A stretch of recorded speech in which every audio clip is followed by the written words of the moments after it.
Item number SCP-2002. Object class neutralized. Keter classification revoked on 2000. Special containment procedures. Containment of SCP-2002 is to concentrate on the coordinated dissemination of misinformation to all organizations and individuals concerned with the discovery, tracking, study, and/or discussion of mobile astronomical objects. Special focus is to be put on the manipulation of relevant fringe organizations in order to obfuscate the nature of SCP-2002.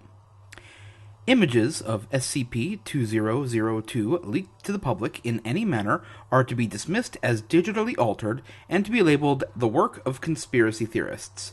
To this purpose, Foundation-employed experts are to be put forward for appearances in related media and consultants for any external research projects.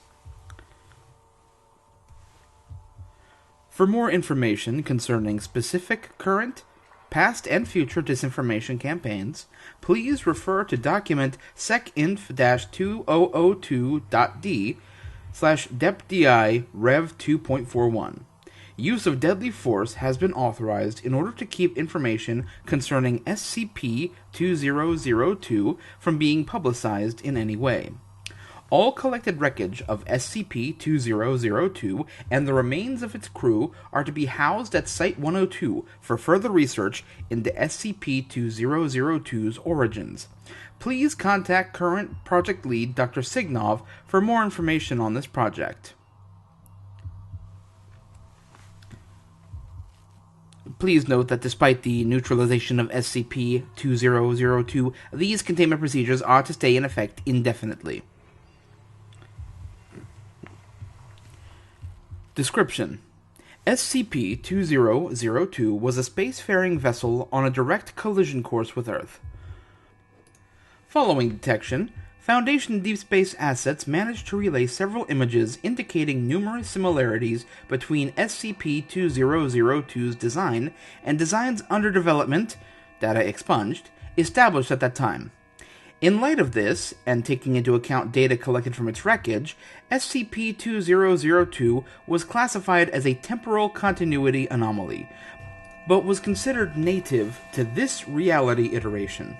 Its neutralization has prevented project staff from verifying this, though examination of SCP-2002 wreckage has yielded evidence supporting this theory. SCP-2002 had a spherical hull with an estimated diameter of 450 meters. Attached to this main hull were approximately 3,000 smaller spheres with an approximate diameter of 1.7 meters. SCP-2002 did not show any visible propulsion devices or external systems for power generation, nor were individual compartments or systems such as a cockpit, living quarters, storage hold, etc. discernible. All attempts at communication using Foundation SETI installations were answered by an automated broadcast from SCP-2002 on a radio frequency specifically reserved for Foundation traffic. Signals sent by non-Foundation installations did not elicit a response from SCP-2002, suggesting an awareness of the hailing signal's origin. Please see Addendum 2002A-04 for a transcript of this automated broadcast. On review, the message broadcasted by SCP-2002 appeared to imply that SCP-2002 possessed systems to facilitate a return to Earth unaided. Regardless, SCP-2002 was classified as Keter due to the potential effects of its landing should this assumption prove false.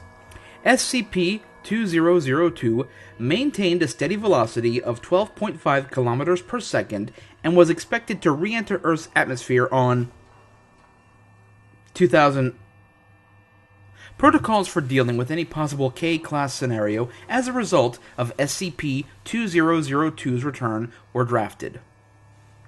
SCP-2002 was first detected at a position roughly 15.8 astronomical units from Earth on by by remote sensing systems aboard Foundation satellites.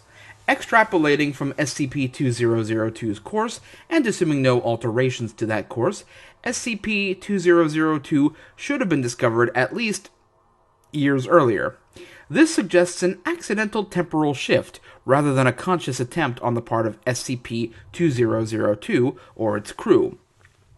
The content of SCP-2002's automated broadcast lends further credence to this theory. Addendum 2002A-01. Excerpt from Neutralization Report 2002-D-Newt RPT 01 Rev 1.01. On 19 As SCP-2002 passed Earth's moon, a previously unidentified Global Occult Coalition satellite containing a high-powered carbon dioxide laser opened fire on SCP-2002, breaking up the main hull and dispersing the smaller spheres over a wide area. Several of these were subsequently destroyed by further laser fire, though most were set adrift in space when the main hull was ruptured. A number of smaller spheres continued on to Earth. On 2000, these and a large section of hull entered Earth's atmosphere. Investigations into the Global Occult Coalition's unwarranted destruction of SCP-2002 uncovered a series of encrypted email messages transmitted from a workstation in Site-102's communications terminal. Decryption of these messages uncovered information leaked to the GOC, covering SCP-2002, though only in basic detail. In several cases, internal misinformation was leaked in addition to factually correct data on SCP-2002. A comprehensive investigation by Mobile Task Force Beta-1, Cauterizers, identified the sender of the message as a Level 4 member of research personnel employed at Site-102, but not attached to the SCP-2002 project. The personnel in question was detained, trying to leave Site-102's compound, interrogated, and consequently, data expunged. Active use in counterintelligence operations. Efforts to ascertain the identity of the specific recipient have been unsuccessful, but it is assumed to be a handler for the Global Occult Coalition. Foundation assets within that organization have since confirmed that the organization possessed knowledge of SCP-2002 as early as though only covering very basic details, see below. It is assumed that the lack of a detailed and factually correct information, in addition to the Foundation's policy of internal and external disinformation with respect to SCP-2002, led to their decision to attempt the neutralization of SCP-2002. As a result of this incident, protocols for internal and external communications concerning anomalies have been reviewed and, where necessary, updated, and Operation Carbon was launched, remaining in effect indefinitely until such a time as a standardized loyalty test can be developed for current and future personnel. The satellite employed by the Global Occult Coalition was eventually sabotaged and crashed into the Brazilian rainforest on 2000. It was recovered by Foundation forces and remains in Foundation custody, despite numerous Global Occult Coalition requests for its return. Please refer to Supplemental Documentation 2002-C DIP Inc-8 Revision 1.12 for more details regarding interorganizational communications on the subject.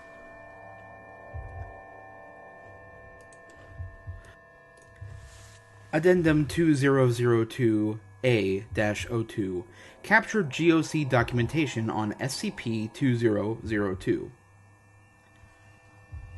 KTE-0481. Threat ID KTE-0481 Typhon. Large unknown object on a collision course with Earth. Authorized response level 4. Severe threat.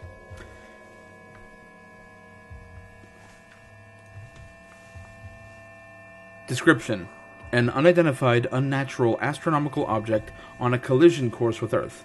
Intelligence provided by Covert Operative suggests the Foundation is tracking the KTE under designation SCP-2002 for unknown reasons, yet has not initiated any concrete action nor implemented measures to halt its progress.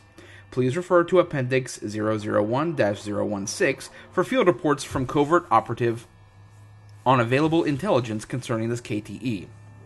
The object is a sphere with an estimated diameter of 450 meters, approximately 1,476 feet, with a multitude of smaller spherical nodes attached to it for unknown purposes. It cannot be ruled out that these nodes are weapon systems. No propulsion systems are directly visible on the object. Systems for power generation seem likewise absent. Object does not respond to attempts at communication, despite hailing messages sent at regular intervals by ground-based GOC installations and the USS. Current calculations put time of impact at GMT 2000. Conservative fallout projections predict an eternal winter-class scenario should KTE 0481 be allowed to continue on its path unhindered. Rules of engagement. Should the object come within 0.00269 astronomical units of Earth, termination is warranted to prevent the extinction of all life on Earth.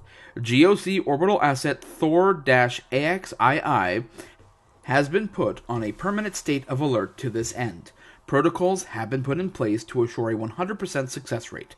Covert Operative is to be extracted immediately after the successful termination of KTE 0481. Addendum 2002A-03 Management Summary of Recovery Report 2002-D Rec Report Revision 1.15 On 37 minutes after a large portion of SCP-2002's main hull and a selection of smaller spheres touched down, members of MTF Zeta-40, dead-end cleaners, and several local guides approached the wreckage at approximately 240 kilometers from the Saudi Arabian capital of Riyadh. Over the course of several days, all debris and a large selection of partially destroyed human remains, estimated to comprise 5 adult males, 142 newborn infant males, 21 adult females, and 377 newborn infant females, were loaded on to Foundation transports and taken back to Site 102. DNA testing has revealed partial matches to current Foundation personnel, including several members of the O5 Council. Addendum 2002A-04 Partial transcript of an automated broadcast by SCP-2002. This is the Foundation vessel SCP-S Mendel. We have received your transmission. Due to stasis protocols in effect, no members of personnel are currently available to respond to your signal. Please stand by for a pre-recorded automated broadcast. This is Dr. Agnes Yountz, L4 Project Lead for SCP. If you're receiving this message, I'm glad to say this message was unnecessary. When the fallout from SCP's final containment breach hit in 21, we spent a long time trying to find ways to circumvent its effects. At first, we tried to see if relocation was the solution. We constructed an orbital and, when that didn't work, a lunar facility. But the plague always followed somehow. Faced with a 100% sterility rate, we found that there was a way of fertilizing embryos so they wouldn't be subject to the plague's effect, at least not while they remained in stasis. Our calculations indicated a dissipation of effects approximately years from day 0, so in the end, we were left with no option but to send a selection of these embryos out into space, along with a crew of personnel tasked with their care. This vessel's crew and cargo will be revived and prepared for a return to Earth. They've come a long way. Our ETA is currently set at warning, temporal dislocation error detected. We urge you to clear Sector 521A for our arrival.